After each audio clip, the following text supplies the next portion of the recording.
In a dark room of an old house, a man and a woman talk. The woman is dressed as a traveler, gaunt and tired-looking. The man wears his house clothes, his hands stained with ink. The two embrace, and the woman runs from the house. They were lovers once, grand dreams that drove them apart, dreams that never came into the fullness that they expected. The man watches her go, then returns to his desk, where he keeps his papers, the stories that were once his dream. For 2 minutes, he silently tears up the papers, stashing them beneath the bed in the corner, before he finally leaves the room. After a moment, another group enters. The boy's mother, the lady of the house, her lover, the local doctor, and the housekeepers and their daughter.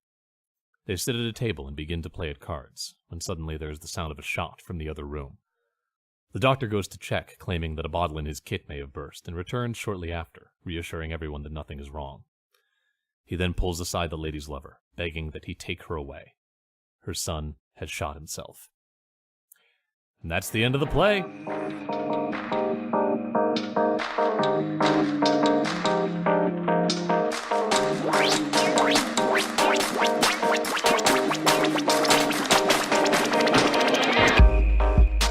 Hello, everyone, and welcome to Backstage Gaming, dramatic takes on your favorite games. I'm Chris, and that's it. There's no Dylan this week. Dylan had some family issues to attend to. We were not able to get a time when we were both going to be together to record, and by the time I figured that out, I didn't feel like being like, hey, other friend who might be willing to co-host, do you want to record in 2 days? So we're going to do something different and just have me this week. This is going to serve as kind of a proof of concept for something I've wanted to work on for a very long time, which is my essay or video essay or something talking about God of War 2018 and the ways in which it is incredibly similar to the works of playwright Anton Chekhov. I've talked about that briefly like a long time ago on this show, but I want to do kind of a deep dive into what I mean by that and what the narrative tools that God of War 2018 uses are that sort of set it apart from a lot of other action-heavy game franchises. So, I hope you're ready for a whole lot of just my voice, and probably not as many goofs, because my goofing brain works much better when I'm just sort of talking with a friend and I'm able to play off someone else. So, it might not be as funny as some of our other episodes, but I hope it will be fun. It will also probably be sizably shorter than we're used to, but who knows? We'll have a fun little discussion, and I'm excited to get these thoughts out there, and hopefully they will crystallize a little bit more for me so that I can maybe do something else on this topic in the future if I'm not satisfied with where I get today.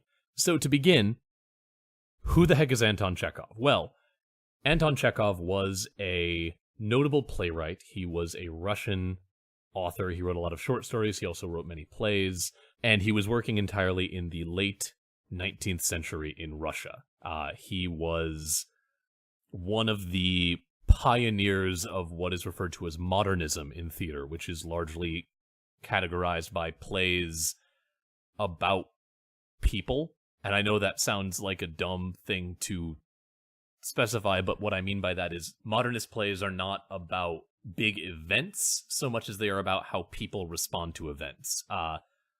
Another term a term for one of the branches that sort of spun off from modernism and is encapsulated by it pretty firmly is drawing room theater, which is just plays that happen in the drawing room of a fancy family's house and is about the issues that family experiences.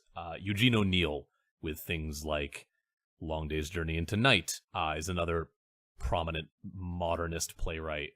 And then this trend sort of bleeds into where playwrights like Arthur Miller start to come in with things like Death of a Salesman and A View from the Bridge and that sort of oeuvre of plays about people going through problems with one another rather than plays about big sweeping events. So, Chekhov wrote a great many plays, and I'm going to go into detail on a few of them. What I read as the intro to this episode is my sort of brief retelling of the final moments of his play, The Seagull. The Seagull is a play about, if I had to boil it down, it's a play about delusions of grandeur and about people having dreams that they can't attain and how that impacts them. And it ends with this scene, as I've described. The two of the main characters, Nina and Konstantin, reunite. Nina, who dreamed of being an actress, is now off doing a touring production, but it's not the stardom that she dreamed of. She dreamed of playing in the theaters of Moscow and Petersburg, and instead she's, on the road doing small performances.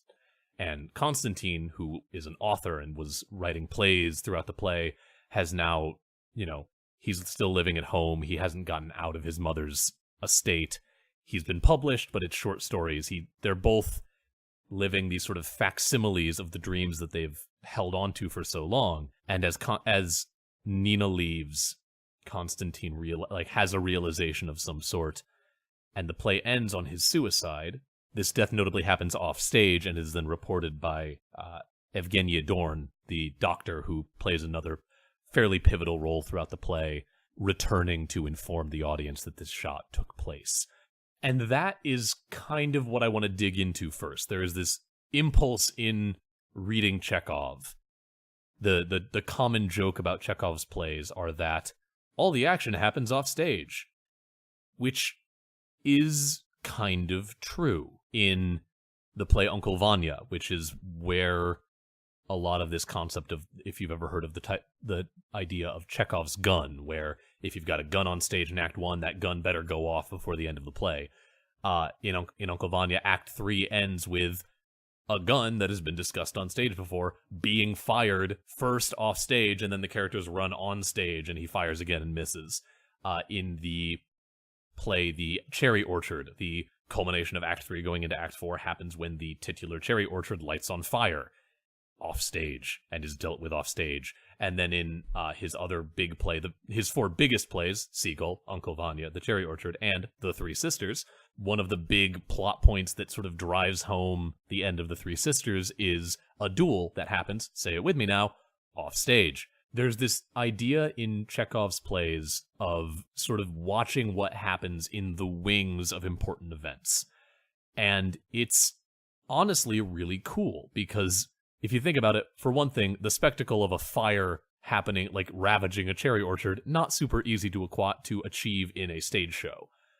But also, what's important there? Yes, the fact that the cherry orchard is no longer there is a big deal, but it only matters because of how that matters to the characters on stage. And so by choosing to let these earth-changing events happen off stage or happen between acts, he can focus in on what it is his ability as a playwright to achieve, which is characters interacting, characters having conversation, characters talking to one another and trying to get things from one another in the wake of these circumstances. But Chris, I hear you wonder, what the hell does this have to do with God of War 2018? Well, I'll tell you, listener. The thing about God of War 2018 that I love so much, and it's wild to be able to say this about a God of War game, is its restraint. And I promise I will make that make sense. But for contrast, God of War, the first one, the original PlayStation 2 game, the tutorial level culminates in you, like, not even 30 minutes into the game, climbing up the side of a sea serpent to hack its eyes out with your giant spinny chain blades. It is a fantastic sequence. It's a huge spectacle. They nail it. It's a really, really cool way of opening this game that really sets you up for what God of War is going to be about.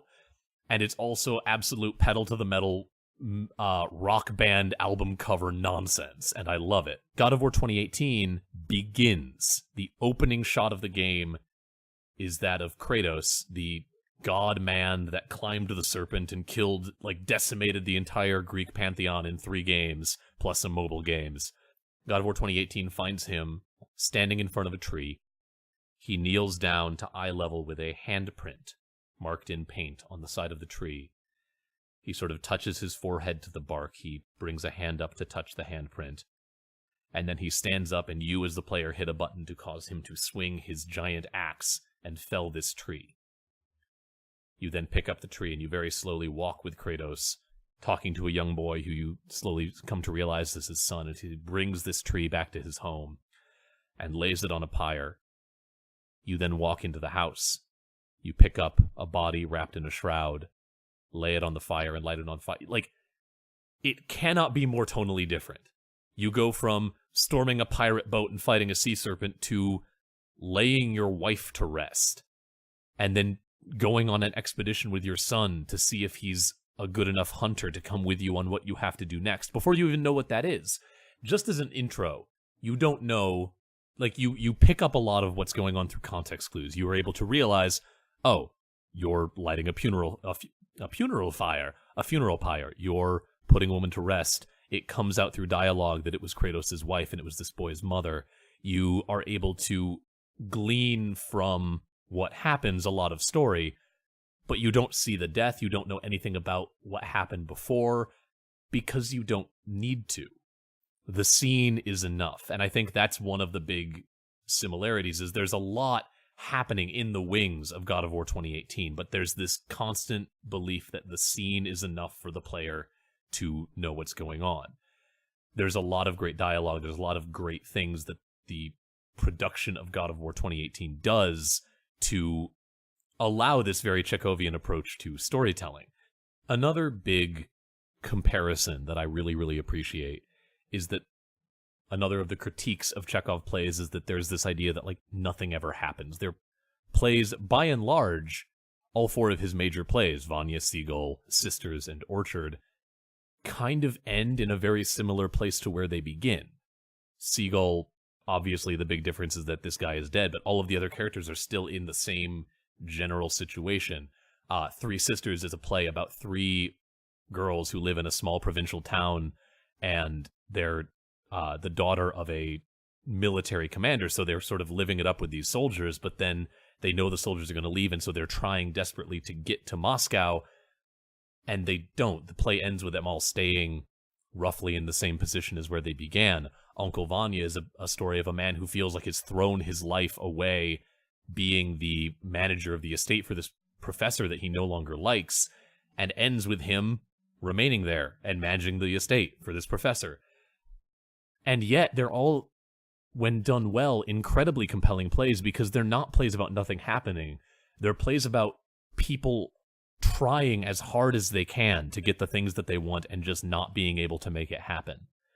And in a way, that's one of the things about God of War 2018 is it's not a play about Kratos seeking revenge against the gods. It's not It's not a game about Kratos having some grand thing that he's trying to achieve in this cosmic realm. It's a game about Kratos trying to fulfill his wife's last wishes.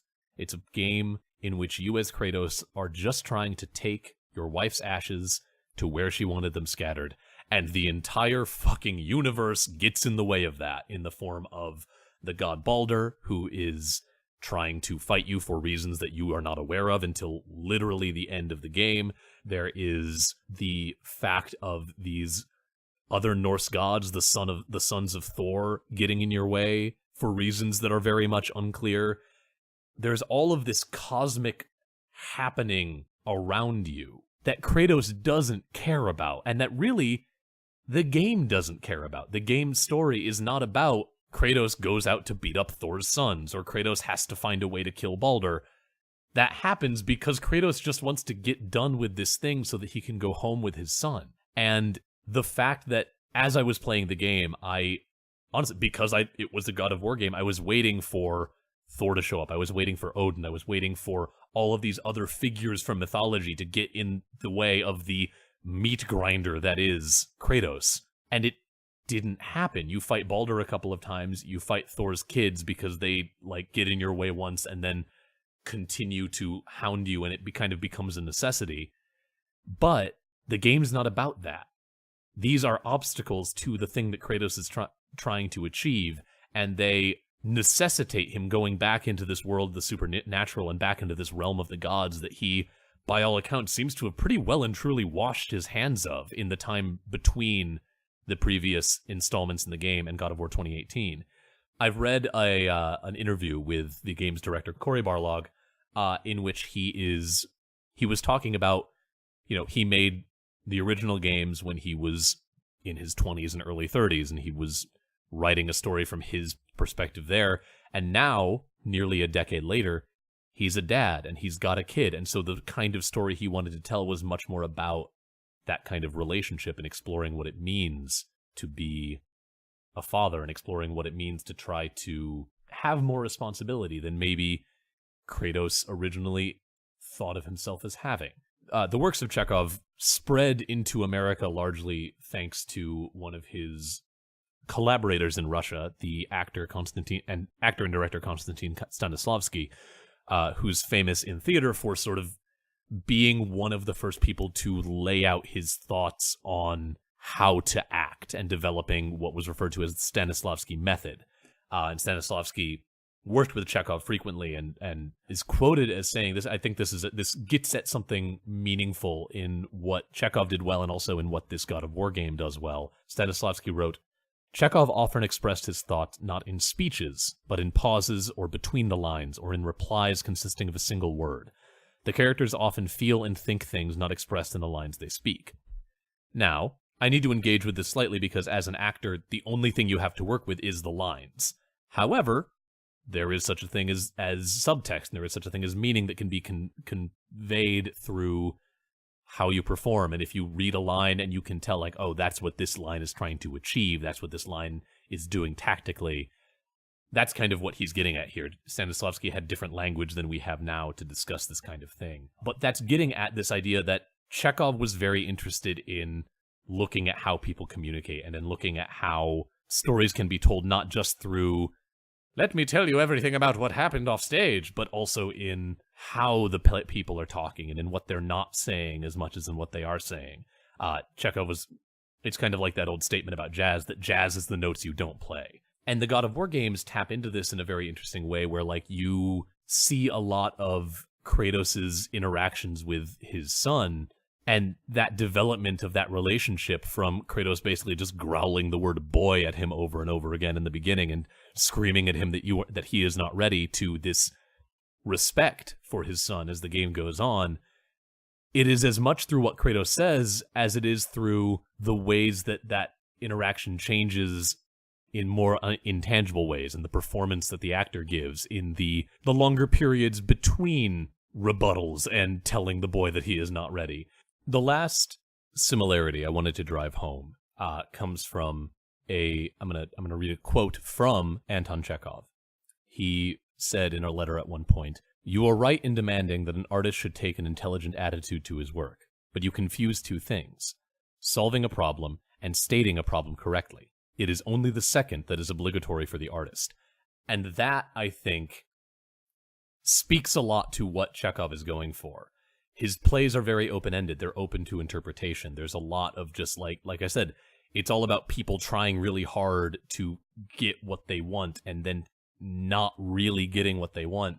And he kind of leaves it up to you to decide, is that okay? Is this a compelling ending to this story? Is this what this character is okay with now? There's a lot of thought that can be put into staging a Chekhov play in looking for whose story is it? Who do we want to make the focus of the story for this production? Who gets to have that final moment of change that solidifies it as a story about them? What are the changes that are going on? Are the characters okay with this? How much of this is true? And God of War 2018 ends, and I guess spoilers for God of War 2018, the game ends with Kratos realizing that his wife, who he had been trying to keep his godhood a secret from his whole time in the Norse mythology lands, he finds out that his wife was a giant, which makes his son half god and half giant. And there is a prophecy that they find in the giant's realm about his son, in which they call his son Loki. And that's like the final bombshell that the game ends on. And it just leaves this great world of, like, they don't explain why this giant was living as a human. They don't explain if she knew that Kratos was a god. They introduce these problems. They introduce these puzzles that they leave ambiguous for you as the player to puzzle over. Even the issue of Baldur, that makes it kind of implied that Baldur was not actually looking for Kratos, that Baldur was actually looking for Kratos' wife. But Baldur then sticks with Kratos, and they leave a lot of this stuff in the realm of, like, the conflict is almost all coincidental, and yet also fated, as shown by this kind of prophecy that they stumble upon. And they build this beautiful nut for you to try to crack however you decide that you want to. And I think that if Anton Chekhov was a gamer, he would be really into that. So that was largely me rambling for a while about things that I think are cool, but I had fun, and it helped to crystallize some more ideas about where to maybe go with this topic in the future, and with some more research time for it. I hope you had fun. I promise that next week we'll have Dylan back so that I will be able to bounce off of him, and we'll be able to talk about something, and hopefully I will be more entertaining than I was just now, though I hope you still had fun listening to me just sort of chat and bring in a little bit more of a theatrical bent for this episode that I'm flying solo on. This being a 20-minute episode, it felt silly to break it up in the middle and go to the playbill, so I'll just fold those things into these final announcements that we're doing right now. Thank you again for listening to Backstage Gaming. If you like what I had to say, and if you like what Dylan has to say when he's here, please consider checking us out at our website, bsgpod.com. There you can find our episodes, you can find a contact link to get in touch with us. You can also find some just info about me and Dylan. You should also check us out on wherever you get your podcasts. They are there at bsgpod.com, but they're also on iTunes, they're on Spotify, they're on Stitcher, they're on the Google Play Store, they're now on Radio Public, and wherever you get them, please consider leaving a review, leaving a rating, doing something to let the algorithms and the other people looking for new podcasts to listen to just let them know that this is something worth checking out. You can also find us on social media. We have a page on Facebook, on Instagram. We have a YouTube where all of our episodes get put. We're also on Twitter under the handle BSG_cast. If you like what we're doing, or if you want to yell at us about how our opinions are wrong, please consider doing that using hashtag BSGpod. You should also go check out our friend Brennan French. He is the artist behind our cover art. He is super fun and super cool, and you should check out all of his artwork. You can find it at brennenfrench.squarespace.com. That's BRENNEN-French.squarespace.com, or on his Instagram, instagram.com/BrennenFrenchArts. You should also check out BioQuery, the musician behind our theme song, Dot Sound Radio Volume 1 Instrumentality. He's a super cool guy. He's a good friend of ours, and he let us use his music for our show. You can find him on Spotify by searching BioQuery, that's BIOQUERY, or at soundcloud.com/BioQuery. You should also be on the lookout for me and Dylan on several other podcasts. Dylan and I are going to be on some upcoming works with our friends at the Unexplored Places podcast. They are a actual play podcast formerly running in Monster of the Week and now moving into some different things as they head towards season 2. Dylan and I are going to be doing some work with them in inter-season episodes and some Patreon exclusive content, and it's a ton of fun. I recorded my first thing with them recently, and it was just an absolute blast. Dylan also has another podcast out now with our mutual friend Coop called Dude, You Remember Macross, in which they are going back and rewatching an old 80s anime series called Super Dimensional Fortress Macross and just offering their commentary on it, and it's been super fun. I've never watched the show, but I've been enjoying listening to it and learning about a mecha anime that I'd never heard of before. You can also find me on a couple of audio drama podcasts that are upcoming. I am in the final episode coming up of the podcast Unwell, a Midwestern Gothic mystery. They are currently releasing either episode 6 or 7 when this episode comes out, and I am in the final moments of episode 8, so be on the lookout for that so you can hear me screaming a whole lot. I've been cast in the upcoming audio drama podcast, The God's Head Incidental, which you can follow on Twitter at God's Head Pod. That's GODSHEADPOD. I've also recently been cast in another upcoming podcast called Lockups, which you can follow on Twitter at Lockups Podcast. I'm really excited about both of those. It's going to be fun to play. It was super fun to record for God's Head, and I'm very excited to start recording for Lockups because I'm getting to play an absolute asshole, which is always fun. And one more thing before I let you go, please do remember that we have launched a Patreon, patreon.com/BSGpod, where we're just sort of throwing the gates open and asking for your support if you like what we're doing to help us continue to make this thing, and hopefully to allow us to start putting more time and more energy into it and more resources into it, and maybe into some more podcasting projects that we want to make going forward. Please do consider, at the very least, checking it out. We've got a bunch of different tiers that you can support us at. We've got some goals with rewards baked in, and we really appreciate any support that you are able to offer. It means the world to us that we already have some people that have signed up to say that they like what we're doing and want to support it fungibly, and that just really, it's humbling and makes me really happy to see. That's all I have to launch into the ether here, so thank you again for listening to Backstage Gaming. We'll be back next week with back at our full manpower with Dylan back in his side of the microphone. So until then, thanks for listening. Bye-bye.